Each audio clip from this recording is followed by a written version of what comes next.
When we talk about war, we often talk about heroes. Heroes are soldiers who do remarkable things under terrible duress. Heroes perform acts of extraordinary bravery, courage, and self-sacrifice. We also talk about heroic generals, leaders on the battlefield, those who are very gifted as strategists, those who outwit their enemies, and those who are symbols of resilience and resolve, those who are symbols for which their troops can rally around, even under terrible, terrible duress. We think of somebody like George Washington, not President George Washington, General George Washington, a terrific strategist, a remarkably gifted military leader who himself was also a great symbol for the emerging republic and someone for whom people could rally around. In our modern wars, however, we've conceived of a different kind of hero, a new kind of heroic general. And we've conceived of a new kind of heroic general because we're supposedly fighting new kinds of wars. The wars in Iraq and Afghanistan and even Vietnam seem to bear little resemblance to the wars of the past, wars like World War I and World War II, traditional, conventional confrontations.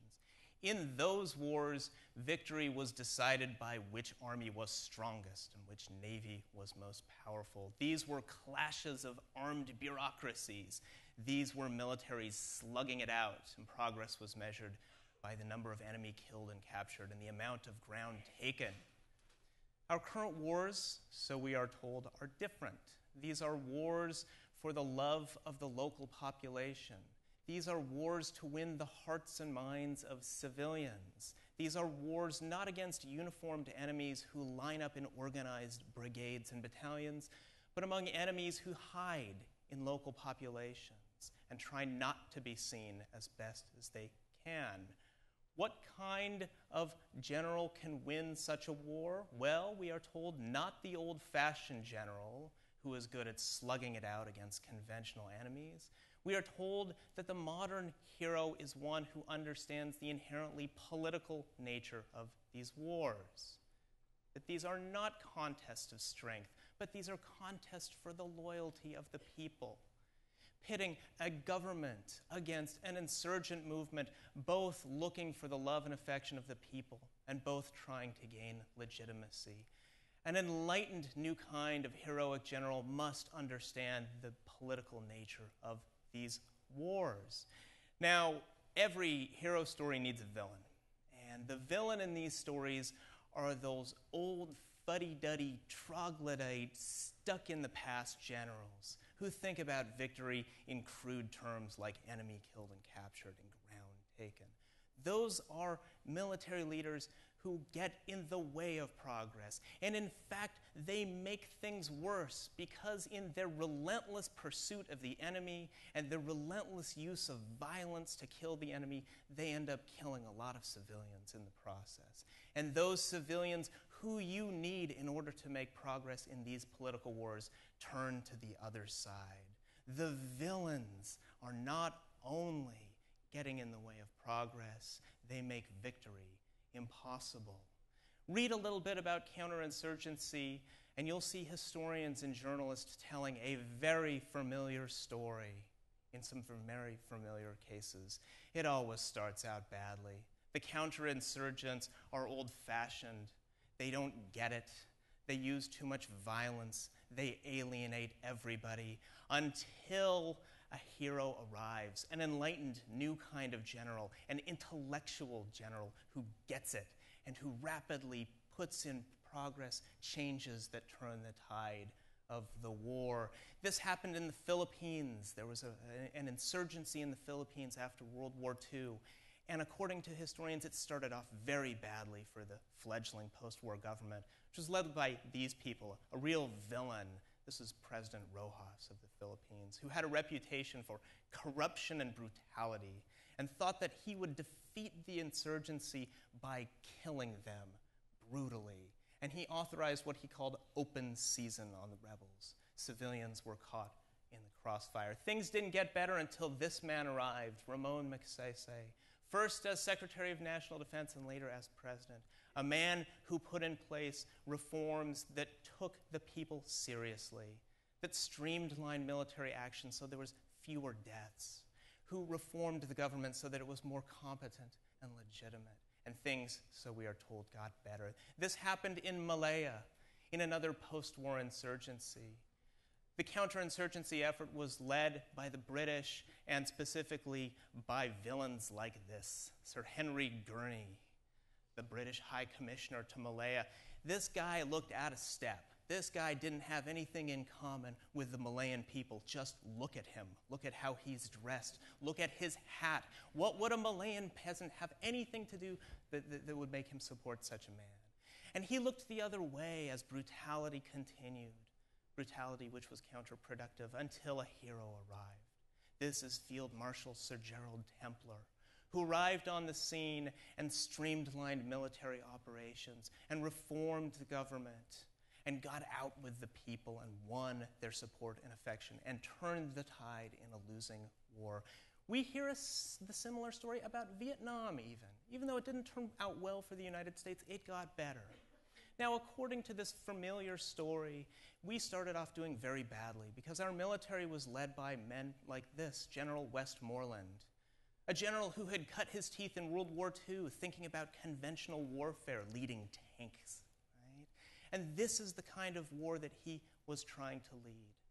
Wide sweeps, search and destroy missions, body counts, defeating the insurgents by killing them in large numbers. Things were going very, very bad in the late 60s until he was replaced by this man, General Creighton Abrams, who invested in economic development and efforts to do outreach with the people and win them over to the fledgling South Vietnamese government. Now, of course, it didn't end well for the United States nor for South Vietnam, but it was getting better, and perhaps if he had arrived just a little bit sooner, the war would have ended quite differently. And then, of course, there's Iraq. The villains in the Iraq story were the political and military leaders who were slow to recognize the essentially political nature of the war. In fact, the villains were those like Secretary of Defense Rumsfeld, who didn't even acknowledge that an insurgency existed until it was too blatantly obvious to ignore. U.S. military actions, we are told, were very conventional for the first 3 years of the insurgency. Wide-scale sweeps, seek and destroy, having Americans planted on large bases rather than getting out and talking with local Iraqis and protecting them, and encouraging them to support the government.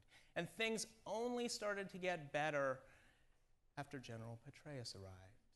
In fact, the low point of the war was 2006 and 2007, a period in which Iraq was racked with terrible violence, ethnic cleansing, sectarian killing on a staggering scale. And then General Petraeus arrived, and things got better in 2007. Violence went down, killings went down. General Petraeus came armed with a new doctrine that he had seen written. He was the overseer of a new counterinsurgency approach, which was borrowed from this old playbook. No longer was the United States going to go on large-scale military operations. It was going to get out there and win the hearts and minds of the population. No longer was it going to focus on killing the enemy. It was going to focus on protecting the civilian populations. And remarkably, things started to get better in late 2007. So much so that some Americans were claiming, if not victory, then at least claiming that we had bought Iraq some breathing space so that it could build its own government. The problem with this familiar story that it's almost entirely wrong. In every single case, it is almost entirely wrong. In every case, from the Philippines to Malaya to Vietnam to Iraq, there was a lot of effort put into trying to protect the population under the old villains. And there was a lot of kinetic violence, a lot of force after the arrival of the enlightened hero of counterinsurgency. There was a lot more continuity than we would like to believe. These guys didn't change that much. More importantly, in every case, there were deeper reasons why things got better. things having not to do with any new strategies or new approaches to war fighting. I'll talk about Iraq briefly, since it's the case that's on our minds. What changed in Iraq in 2006 and 2007? What caused things to get better? Well, three things. One, the United States struck a bunch of deals with a bunch of Sunni tribal chiefs in western Iraq, some of the same people who had been fighting the United States. Those tribal leaders switched sides and started fighting with us. Why did they do that? Because they were sick of a third party, Al-Qaeda in Iraq, who had crept in and was aggressively trying to steal their smuggling profits.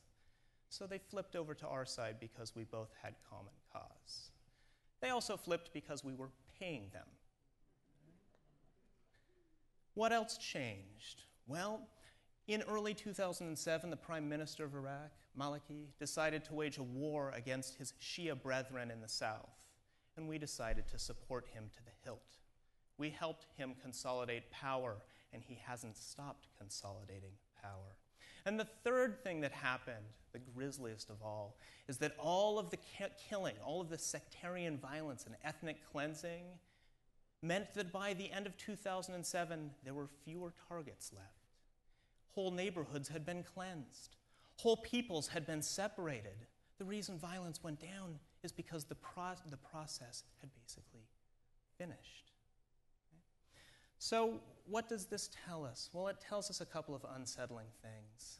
One is that our whole vision of these wars as being different, as being political wars, as being counterinsurgencies, is not right. These are civil wars. They are ruthless, nasty, bloody, violent competitions for power in places without a political order. This is what they are. And the second thing that these stories tell us is that the real heroes of counterinsurgency are those that are willing to come to grips with that terrible reality.